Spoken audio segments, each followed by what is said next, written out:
Good day to everybody. Welcome to the webinar, What's Next Digital Marketing in the Philippines. So again, my name is Shaina and I'm the Regional Editor of MARKETECH APAC.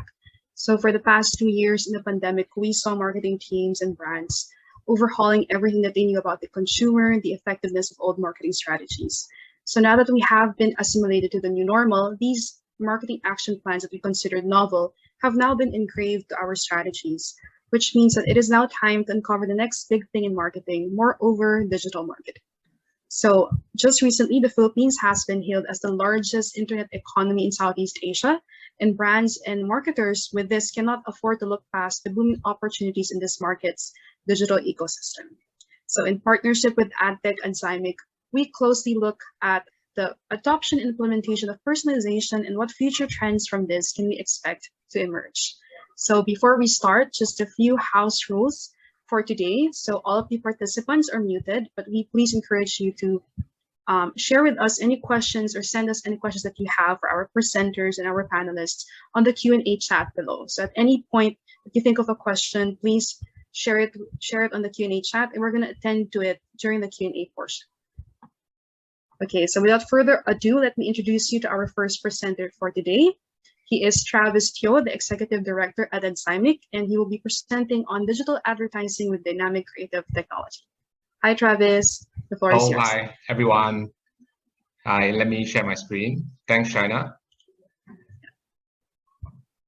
Yep.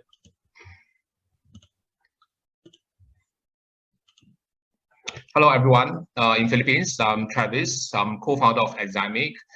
Just a quick introduction about what Zymic is. We are a creative technology company focusing a lot in Southeast Asia. And today's session, thanks everyone for attending, and keen to share with you some of the trends that we see in the programmatic space from both media as creative standpoint. And hopefully after this session, the panelists will have further discussion in terms of how personalization can help to improve your digital advertising, right? So without further ado, I think one thing to note about you see this topic, digital advertising with dynamic creative technology. So what exactly we mean by dynamic creative? So today we're going to talk a little bit more about the definition of it. You may be familiar with things like DMP, data management platform, CDP, customer data platform, all these different acronyms. So today I'm going to introduce a few more acronyms to you. But sit tight. I think hopefully after this session, you'll understand how creative can impact in terms of digital advertising and how we use technology to help to improve some of your campaigns, right? And this is actually a close topic in mind because actually come from marketers. I spent probably 10, 20 years in the marketing as a marketers, and I see the discrepancy between media, the creative, and all that. So and that gave me kind of an idea to start my own company. So that's why how Zymic start is really to help advertisers to streamline the creative process and improve the campaign through different technologies, right? And why is that important, right? So this is the first slide I'm sharing is because this is actually a Nelson study done a few years ago. It's actually looking at different factors, how the different advertising elements will contribute to sales contribution. So we look at different things like recency, targeting, context, creative, reach, and brand. Interesting finding is that creative play a strong role in influencing sales, right? It's actually stand at 47%. So a lot of technology in today's world is about segmentation, is about reaching the right audiences and using different media to kind of creating different segments to reach out to them. But there's not a lot of discussion about how creative can impact, right? I mean, a lot of time creative is about one big idea, but how you can use that one big idea to create into different formats or different versions that fit into different channels, right? That's one topic that I will be going through. And also I mentioned previously is that one of the biggest challenge for marketers is that there's always a discrepancy in terms of the media that you are running. You see that there's a lot of disparate media from social, TikTok, Facebook, all the social part. And then you have things of the programmatic, right, which is can be a bit overwhelmed. And of course, the latest topic about metaverse, right, it kind of create a lot more confusion, a lot more complication in terms of how creative will impact in terms of media. And if traditionally you are doing creative production using Photoshop, using static banners, right, you probably will be missing out something, because there will be things like that you will encounter, things like, for example, cumbersome creation process, right? That means that every time there's a change in terms of offer, especially like now we have Black Friday, Double 11, Double 12 and all that, right? So every week there's different promotions you may be promoting, and that adds into kind of like the creative process to churn out all these different promotions. On top of that, there is different things like brand activations and all that, different permutation, right? So that kind of create a lot of challenges in terms of streamlining the creative production work. At the same time, that because of like lack of time, lack of resources, you're probably using a one-size-fits-all creative strategy, which will lead to underperformance, right? That could be occur, and that's also due to non-personalized. That means your creative is not targeting specific audiences, and it's not based on different like data you get.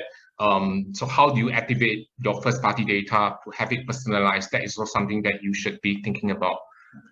And that also, without a tool for you to kind of like personalize and optimize the creative, it will lead to a difficulty to optimize your campaign. So you need to manually go into a campaign, shift out different creative version, and do that different optimization. So yeah, so all these different factors create a challenge for marketers in terms of how you can improve the campaign performance. Yes, so so the first one that I want to show is an example of a client that we did in Singapore, is Esplanade. So they actually have a lot of events. They actually is a venue in Singapore. They promote a lot of events, online, offline, and all that. So instead of previously they've been creating static banners, but instead of using static banners now, they actually create something more interesting, whereby they input both images plus video within a banner itself, so that user can engage with the content directly. So this is how it looks like. I'm going to play it. So video can be played directly on the banner. It can be expand. It can be engaged with and all that.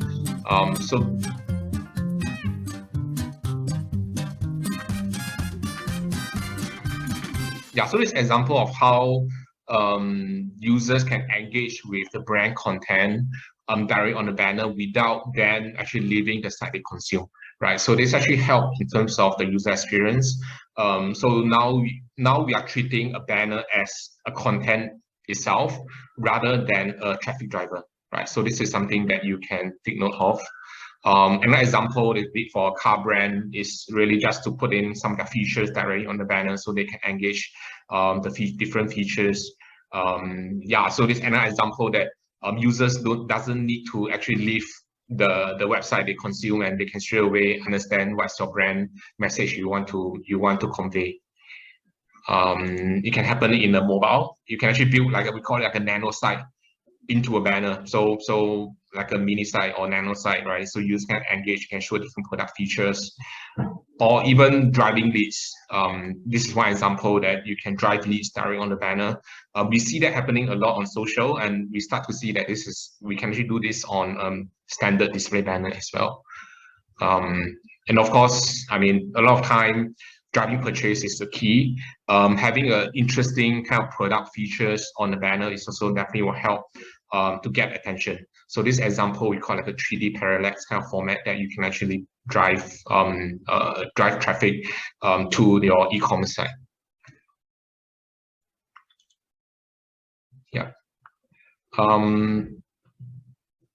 Another example is a brand that we actually work with is Kohler. So they are into kind of like a luxury brands that talk about a lot about their products, right? So instead of using like a website for them to convey the product information, right? This whole experience, right, can be built within a banner as well. So things like the video can have like a different features of products. You can have choosing different product colors. So all these things can be done within to fit into a display banner without actually leaving the site. So there's something that you can actually capture there as well. And the other way you can do is we call it a social display. Basically, you may run a lot of social posts.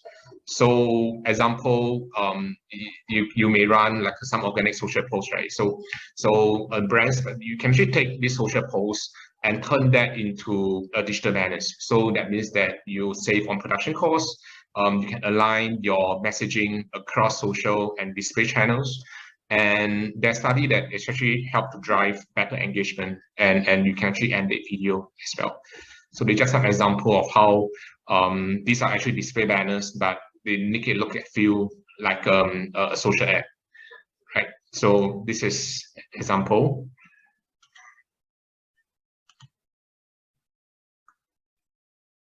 Another example that interesting one is actually using, we call it like a chatbot. Is really provide further engagement that you can actually allow create like a story or like a chat sequence for user to engage, to say, okay, are they looking for certain products or certain sections, and for user to engage, and then after that drive the user to a specific product page. So this kind of engagement is possible now as well using creative technology. Yeah. The other one is I mentioned about lead gen. The other way to extend the lead gen is you can do it as online to offline activation. So basically, if someone submit a banner, or you can actually send a promo code to the SMS, right, and then they can go down to the store to redeem certain shop, certain gift and all that. Yeah, I'm not sure with the COVID. But I think with the opening up of all these shops, I think they will be looking forward to drive more footfall to the shop. So this one way to actually drive the online to offline kind of purchase, using this kind of like activation. Example. So this is one example that we did for Samsung. So basically, we run a lead gen campaign as well. So without the users like sign up on the website, right? So that sign up is actually happening directly on the banner. We got a 3 times uplift in terms of conversion, in terms of leads versus standard banners, and definitely help to improve the campaign's performance. So there's something that you should keep in mind if you're running any lead gen. I talk a lot about the different formats, right? So beginning of the session, I mentioned about personalization, right? So personalization happening when you run certain, we call it like a dynamic creative optimization. So basically, what we mean by that is using a variety of ad component. So things like your main body, background images, overlay text, and all that. So these are actually changeable components, which means that you will have a set of fixed template. Within that template, you have different components, and these components will interchange based on different audiences, right? So things like, for example, if you have 3 different segments, one is for runner, one is for tennis, and right. So you can actually have different product image targeting different segments, and all this is using one standard template. Right, so this will actually help to minimize your cost in video production or the cost of banner production, and definitely will help to increase in terms of conversion because now your ads get more personalized. This one example that we did for income insurance. So income insurance is actually They are insurance company in Singapore. So what we did is that, I mean, we create like a master template. So this master template, we have a fixed kind of like a logo, position, text, image, button, position, right? And then this master template can be created on using whatever third party or using HTML file editor and all that. These can be and then upload to the Examic platform, right? And then different version of that can be created. So different audiences segments can be assigned to each of these segments or these variants, so that, let's say, for example, if it's a car audience, right, then maybe the car ad will serve. If it's about a home, then the home insurance ad will serve. If it's about hospital care, and then the hospital care ad will serve. So all this can be dynamically served based on the different audiences, and all this only require one set of creative, and the rest will be like, okay, there will be like a Google sheet whereby there's probably 10 different versions of the copy, 10 different images and all that, right? We actually did this for quite a number of clients that can up to 100, 200 different version or variants, or it could be based on different products, right? So that could be like 10,000 different products and things like that. So all these can be dynamically served. I'm going to show you this income video. So it's probably like a 1 minute or so videos, just to bring it to life how the actual campaign is, so that can familiar in terms of how we approach this type of personalization and all that. Yeah.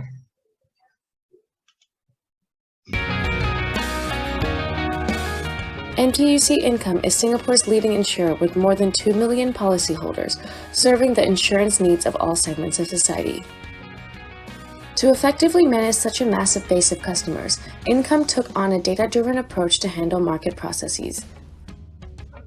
Their use of advanced data warehousing allowed Income to connect and analyze customers' data in one place, both historical and real-time digital interactions such as on Income's websites, apps, and paid digital media. This resulted in Income being able to form a vast array of audience segments, which gave rise to a new challenge: how to produce advertising messages for all these segments in an efficient way. Income recognized that ad tech could efficiently scale up on creative variants for testing and optimization, therefore choosing the Examic creative management platform. A holistic programmatic media strategy was crafted to nurture target audience groups with tailored messaging mapped out at every stage of the purchase funnel. At the awareness phase, native-like formats were used to amplify financial literacy content to establish thought leadership and determine user interest. At the lower funnel phases, the Examic Smart Tag was placed on the Income website to automate the personalization of retargeting ads. A mix of Examic templates and custom-built templates were activated to deliver personalized messages and drive users towards conversion.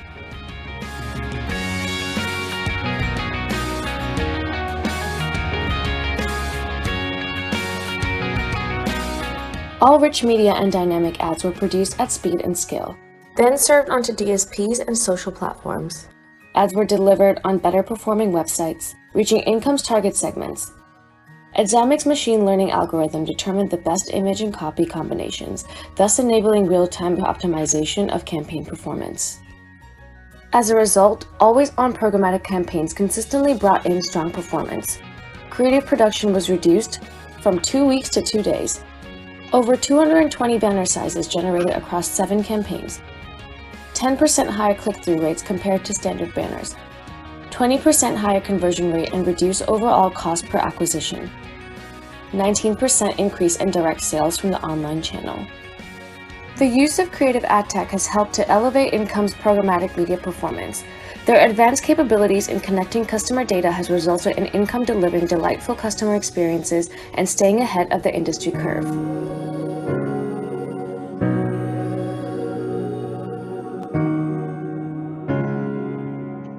Okay, yeah, I think that's is the about the income, and I think we have another 4 minutes left. So I think I will left the remaining minutes in question and answer. just feel free to contact me if any questions. This is my email, or you can do that scan to get any like a free mockups. We're happy to work on it with you. Yeah. Thank you so much, Travis, for that very insightful presentation. What a great way for us to learn more about programmatic creatives and its different formats. So we're now going to answer some of the questions from our Q&A. So we actually have a very active chat today. Okay. So, yes. For the first question, what are your suggestions on how to build up good first-party data for audience segmentation? Yeah, I think this is frankly speaking, it's going to be a separate long topic. I think investment. I think it depends on your state of your marketing resources, right? Where are you? I mean, are you getting your agency to run a campaign? Are you running anything on Facebook programmatic and all that, right? So it really depends on your state of where are you at. If you really have all this, right, let's say, or you are well versed, you have agency manage all this for you, investment into for example, like whether is it a CDP and DMP, that is of course it need to be compliance with the post cookie.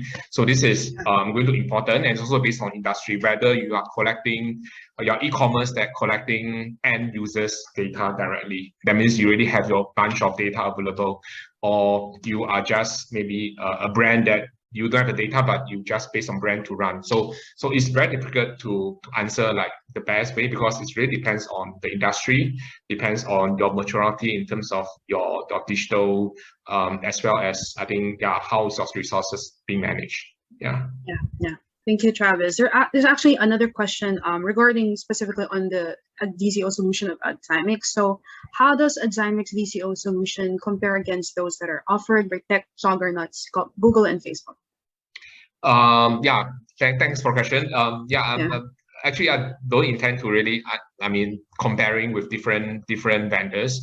I should say that for us, we work with different DSP and social, like Facebook and other, for example, Google, Trade Desk and all that. So openness is one thing that I think is important as a technology, because for marketers, right, you should also look at explore beyond just the walled garden, right? That means that you should look at different offers from different third-party tools, and using, I mean, investment beyond just Facebook and Google. So that's one thing that you should look at, and of course looking at the different vendors, not only just the DCO, right, but other things like viewability or brand safety. You should also look at some third-party data, third-party vendor as well.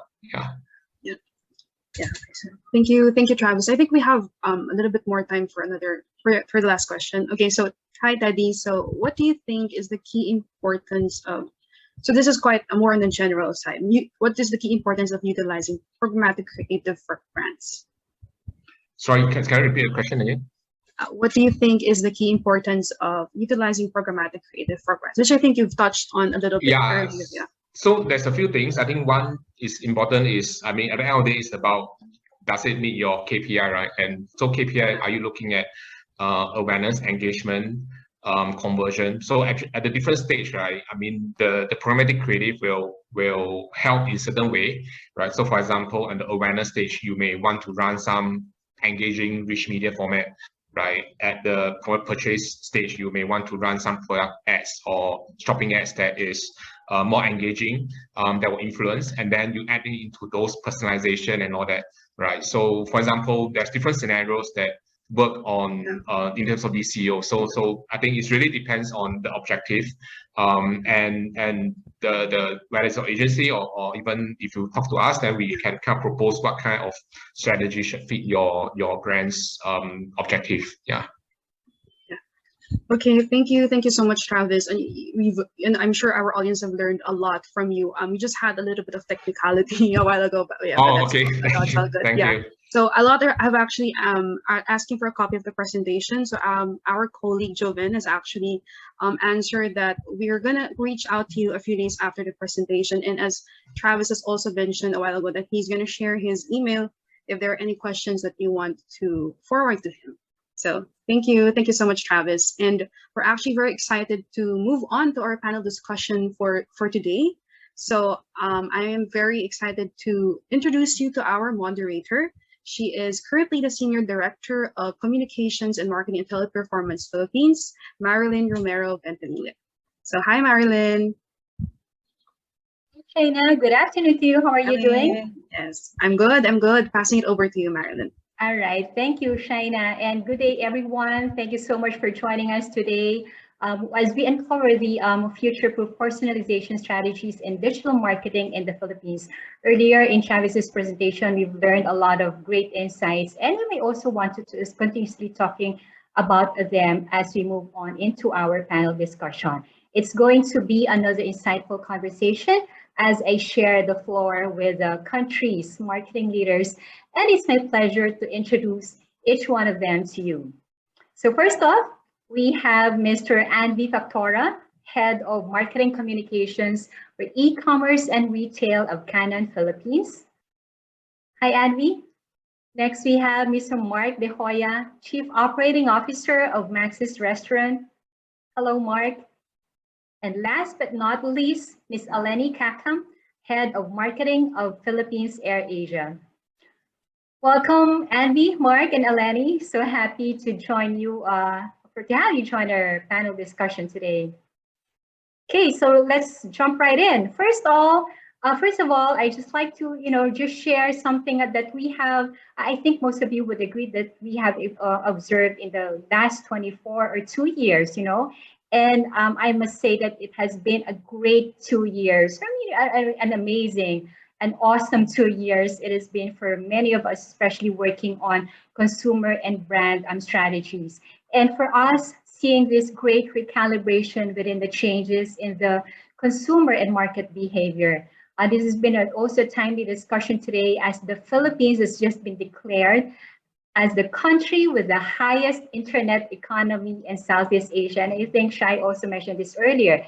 And by the way, this economy report was prepared by no less than Google, Temasek, and Bain & Company. Very interesting findings, such as 12 million new digital consumers since the start of the pandemic in the Philippines, with existing consumer purchasing an average of 4.3 more services in the same period. Wow, interesting insights indeed. So this means that the battle for brand loyalty intensifies even more. And in terms of marketing, this also means that personalization towards an individual preference and local context has become even more crucial than ever to compete effectively. So now let's dive into the basics of personalization. I'm excited. So with the leaders in the panel today and representing different leading industries, we'd like to know how each of you has implemented your personalization strategies in this pandemic. Let's start with you, Eleni. As we know, airlines of the travel industry have been one of the hardest hit industries during this pandemic. How has this affected the way you apply personalization to your marketing campaigns in Air Asia? And if I'm also, yes, sorry. So please go ahead. Sorry, I just got too excited to ask another question. Okay, so thanks, Lynn, and good afternoon to everyone. When we talk about the airline and travel industry, we must remember that, it's a highly regulated industry and we work with multi-stakeholders coming from local and international private organizations to government agencies and government units. So when the pandemic hit and everything was constantly changing from safety protocols to travel regulations, imagine how much coordination that needed to happen for us to personalize our marketing efforts. It was definitely a challenge. So how has this affected the way we apply personalization in our marketing campaigns? I'll talk about it in two levels. The first one is we saw that there is a need for closer coordination and more open communication system with decision makers, that's internally and externally, specifically those who can heavily influence our business decisions. And on a second level, we also had to look into how we gather data and what data we gather. We looked into the consistent real-time data gathering from multi-touch points I'm talking about, from the customer booking process to even after their journey. So for example, when we talk about the travel industry, there are certain destinations, specifically in the Philippines, that only accept people who are going home to the city. And then there are restrictions for some destinations when government units will only allow people to go home to the province area.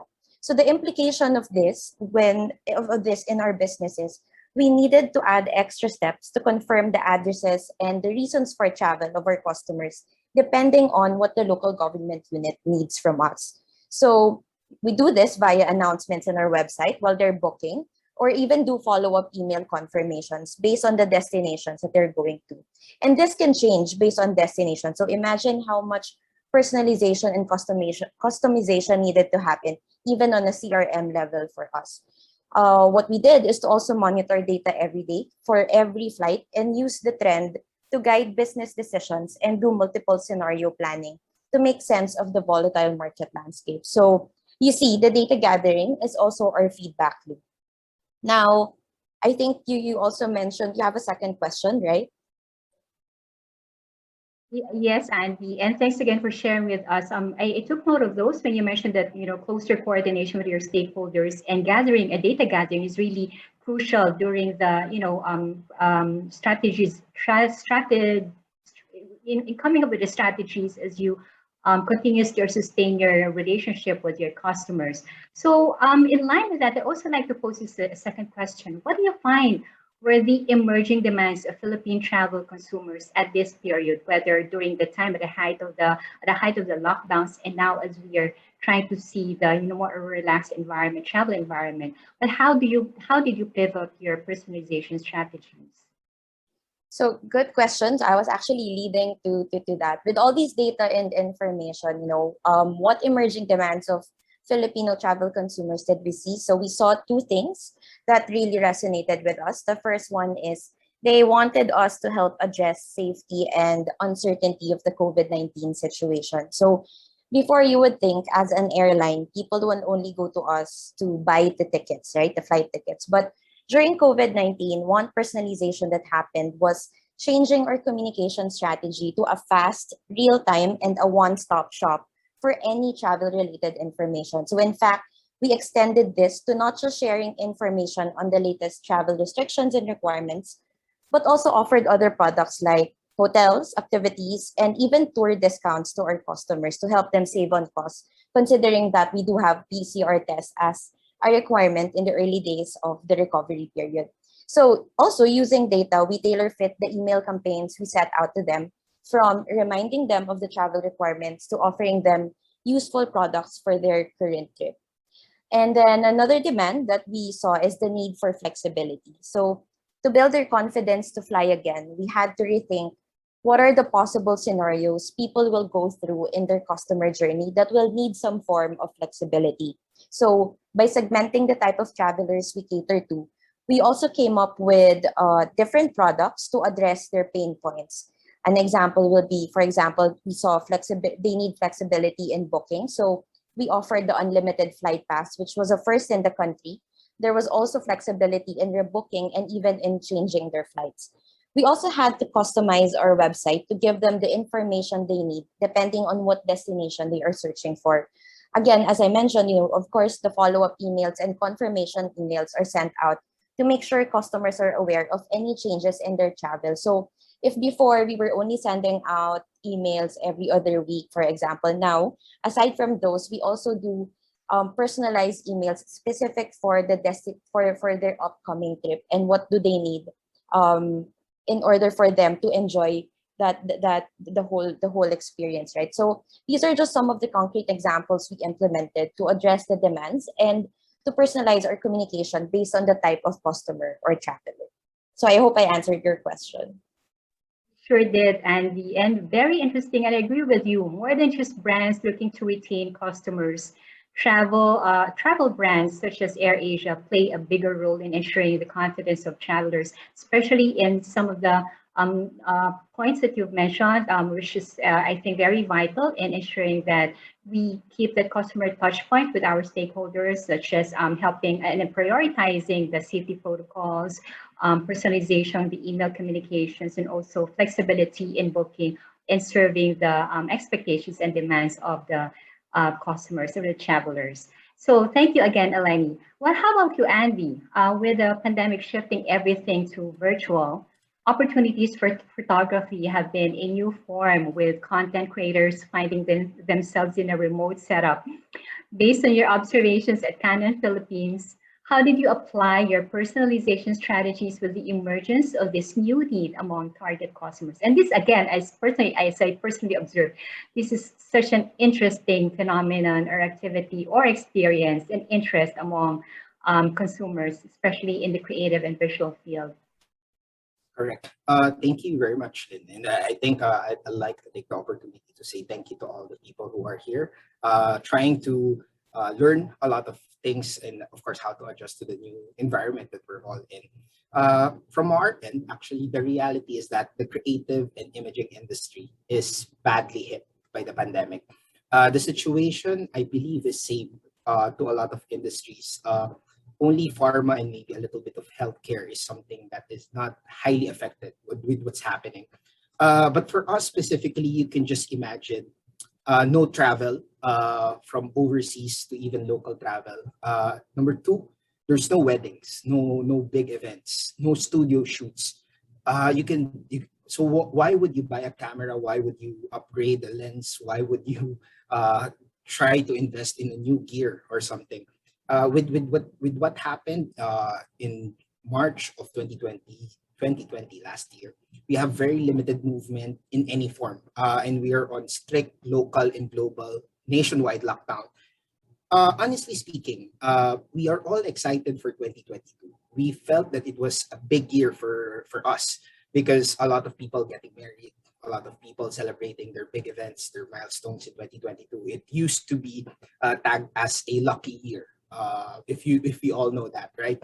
A lot of people prepared a lot of things for 2022, but sadly, marketers and businesses are all caught off guard with the pandemic, and not all brands and companies can immediately adapt to what happened and to the situation. And a lot of actually traditional companies had a hard time to immediately change their channel strategy or their personalization strategy, or let's be specific, digital strategy for that matter. So for us in our team, we need to act fast and we need to pivot immediately from 80% of our offline operations. And you can just imagine malls not operating, only essentials being sold.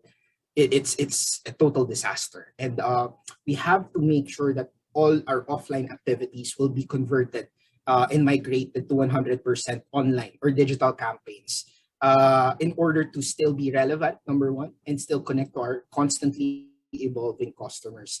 And that is where personalization comes in.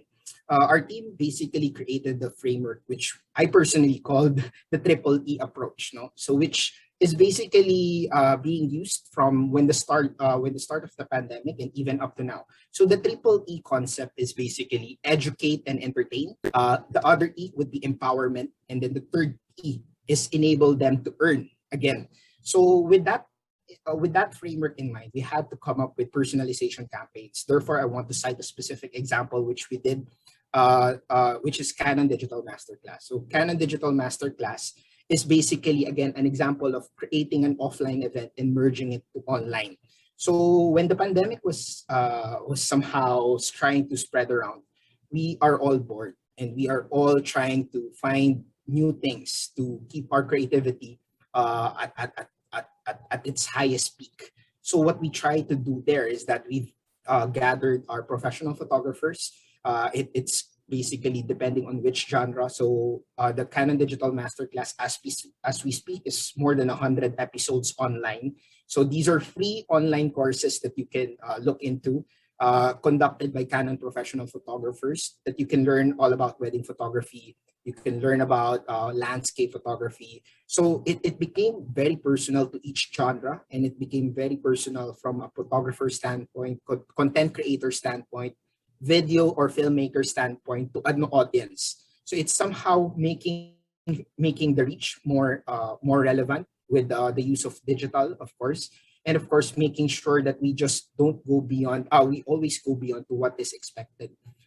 Before, we only reach Metro Manila as a primary audience, but with the advent of course migrating everything to virtual, we can now reach a bigger audience. Say, for example, we can reach people from Mindanao. We can reach people from Cagayan de Oro. We can reach people from Pangasinan, from Baguio, etc., etc. And all they need to do is just click that maybe hashtag or click that link, and you can watch a lot of series of content already. So when the education and entertainment part comes in, the next thing for us to do is to empower them. So how do we empower them in a pandemic? So we give them solutions that would be relevant to what they do. When wedding is not happening, a lot of people migrated to product photography. When events are not anymore somehow happening, a lot of people migrated to creating virtual events. So they have to understand what solutions, what cameras, and what products are relevant in those situations that they still need to cope up to this situation. So you have to empower them by creating those relevant solutions that they would benefit from. And of course, the last E is again, enable them to earn. Basically, when things happen, a lot of the creative people somehow had to pause or had to take a step back and understand how they would pivot their way and recover from the crisis. So the formula is something like skills improvement plus relevant products and solution equals to adapting to the new normal and trying to earn again. So with that in mind, our main goal is to make sure that in the personalization approach, there are important steps that we have to undergo. And those important steps are always critical to understand one's market, especially right now with the advent of, again, virtual and almost all activities are digital. We have to connect to them in a matter that they would understand us. So it's basically, that's the approach that we've conducted in Canon. Even right now, we're doing this seminar virtually. I'm projecting via my Canon camera. So again, the limitations and the barriers have been somehow adjusted already in that sense.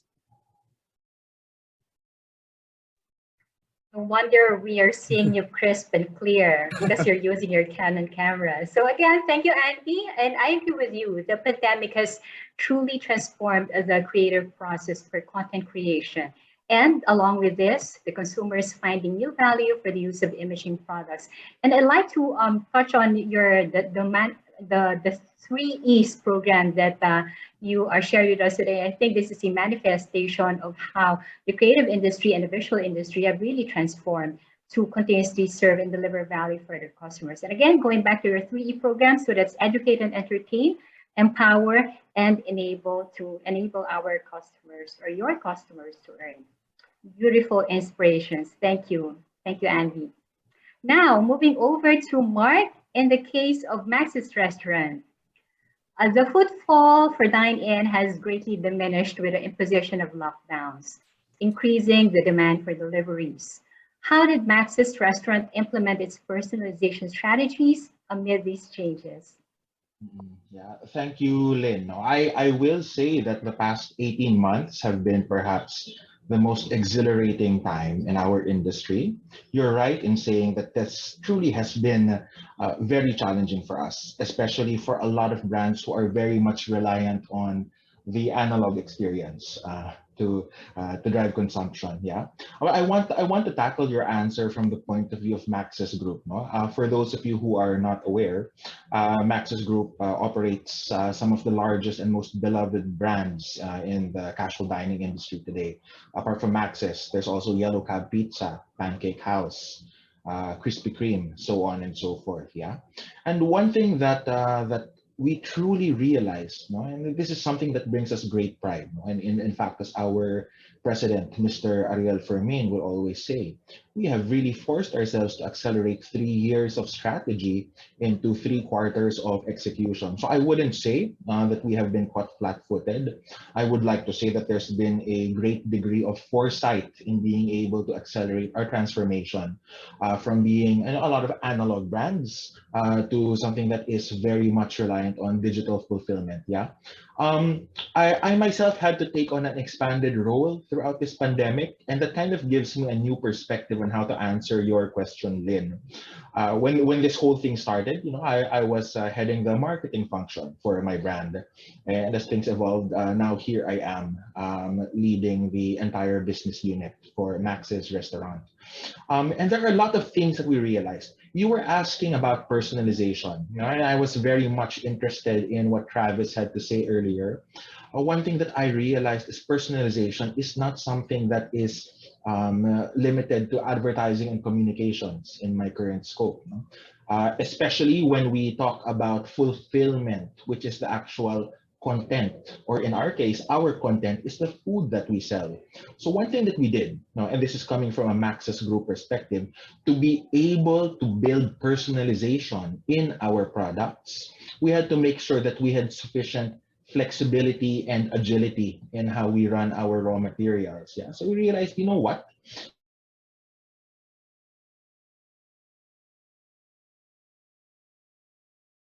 Put into a yellow cab pizza is entirely unique from what you would put into a Max's sizzling tofu. So he said there is such an interesting principle here we can look at. We're very big fans of Lego. No, with finite materials, you're able to create infinite possibilities. No, maybe the same 100 raw materials can now create 10,000 different stuff for our market. No, and one thing that we realized in terms of personalization, of course, that is incredibly important in today's market, where frankly, new acquisition is the most challenging thing for us to come by. Yeah, for whatever reason, people are perhaps not willing to leave their homes. They're not willing to step into restaurants or the malls. I don't know if you guys have been into the shopping malls lately, but it's a madhouse now. So we're seeing a lot of renewed optimism from people. So we're saying, if we are now tuned to be able to create infinite possibilities, the next step, of course, we know that even our most loyal user, my most loyal user in Maxis, is not going to eat at Maxis every day. So he said we have such a great opportunity here to blend our brands together and make sure that if I'm not eating sinigang today, and I want to eat pizza tomorrow, and I want donuts on the weekend, and we're able to blend together the branded offerings. So our definition of personalization here is understanding that there is more to life than the dish in front of you or the particular dish that you're craving. It's an integrated ecosystem of different brands, which leads to several service platforms that we had to come up with, like being able to blend together Pancake House chicken with Max's chicken, yellow cab chicken, all in one offer, just to be able to make sure that we're all able to offer that variety. Travis was talking earlier about how I think a lot of brands now are very mature in terms of data acquisition. And I think this is something that we have truly invested many resources into, really being able to identify the nuances in the behavior of our customers. Not just the basic stuff like frequency, recency, basket size, but even trying to get the nuances. So what sort of dishes do they favor?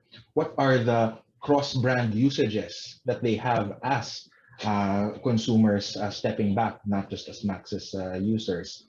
And by doing so, we've truly been able to tailor content. I wouldn't say it is world-class at this point, but being able to slice across all of these different things. Because ultimately, I find myself inspired by the words of this wonderful lady. She's named Rika Sharma, formerly from Digitas APAC. I believe now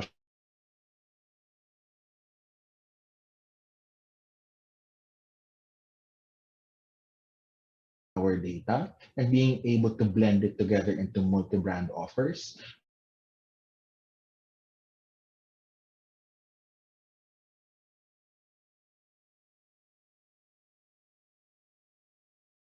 It's been taking about the best that we have had to offer in analog behavior over the past decades and being able to leapfrog that into the new digital ecosystems. Yeah. Thank you for that. Thank you, Mark. All very good insights. And borrowing your words earlier, lockdowns have really created exhilarating experiences for most businesses, and of course, it's including Max's Restaurant. The pandemic has really given birth to brand new cohorts, and this is evident. This has been evident with how each of the brands accepted unique personalization strategies at this period. I would like to know more about the foresight of what's going to come next for personalization brands, but perhaps you can take on some questions from the audience. And I believe, Shaina, I saw that the chat box has been a buzz with comments and Yes, some very questions from active. the Yeah. audience. Yes. Yes. So yeah, unfortunately, we cannot stretch further the panel, but we have a few questions here that we'd like to address for the panelists. So a lot are actually asking for Mark's insight. So there's actually a question here, Mark, that says, since you're part of the bigger, as what you said earlier, you're part of the bigger consumer group, the Maxis group, and you're working alongside other F&B brands. So does this affect the way you apply your personalization with your own brand? Yeah, absolutely. Because one thing that we've seen, we have such different target markets across our different brands, no? Yeah. When we talk about a brand like Krispy Kreme, I'm rocking their merchandise right now. No? Obviously, this is a brand that skews very young. Jamba Juice as well, no? As compared to, I would say, the more heritage brands. Pancake House, which has been in the Philippines for 45 years. Maxis, which has been here for 76 years. No?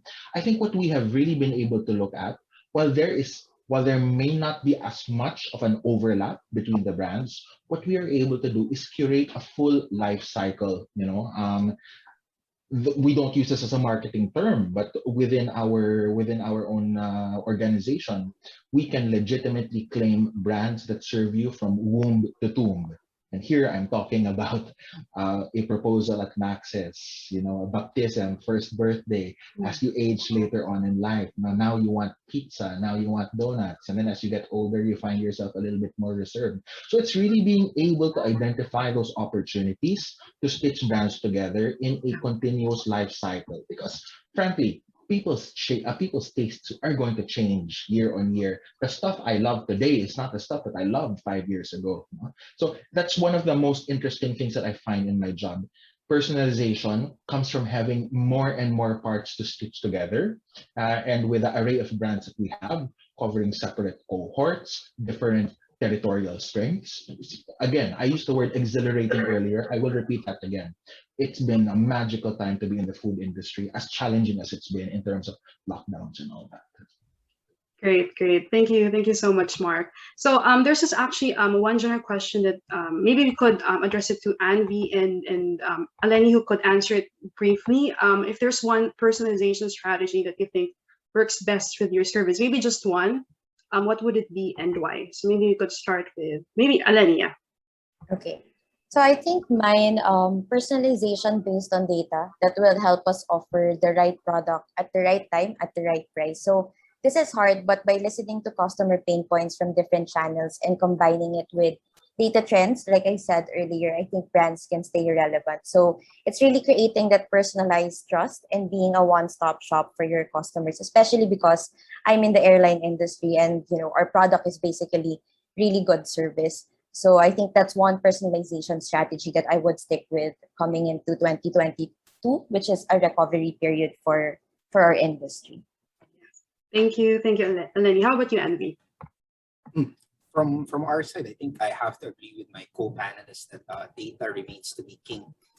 When you do personalization campaigns, you have to understand really how your customers are, how the data would be helpful to that campaign. So I think the best approach or strategy is to come up with multiple strategies that you can realistically activate in this constantly evolving world that we all have right now. Because at the end of the day, if you plan in advance, maybe a year, it may not be as effective as it could be in the next three weeks or 2 weeks because of all the lockdowns happening, because of all this pandemic variants coming into the picture. So I think the best approach in terms of creating a holistic strategy towards personalization is number one, properly understand your data. Right platform is important, right message and right channel. And maybe a last point is that if your business is somehow 80 to 90% focused on retail, you should highly consider new retail approach, such as, of course, online e-commerce, and other extended channels that you have to be relevant, especially if the lockdown happens. You have to make sure that you still is connected, both on an awareness point of view, interest, and even action point of view. Yeah. Thank you so much, Anvi. You know, we unfortunately wouldn't have that much time, but we have a few questions more, but we don't have much more time to address to them. But thank you so much, Lynn, and to our panel. We've learned so much about applying personalization strategies to our marketing campaigns, not just for today's market, but for what strategies that prove best to the future as we welcome 2022. So yeah, we hope that to our audience today, we hope that this discussion has helped bring better clarity to the consumer digital journey ahead. So again, we want to thank, first of all, our partner for today, Adzymic, for this webinar, and our sincerest gratitude again to our marketing leaders for gracing this discussion: Adzymic Travis Teo, AirAsia's Eleni Kakam, Canon Philippines, Anvi Factora, Mark De Hoya of Max's Restaurant, and of course, our moderator, Lynn from Teleperformance Philippines. So thank you so much, guys. Thank you so much for our audience. And again, this is Shaina, the editor of MARKETECH APAC, and until our next conversation. Thank you. Thank you, guys. Thank you, everyone.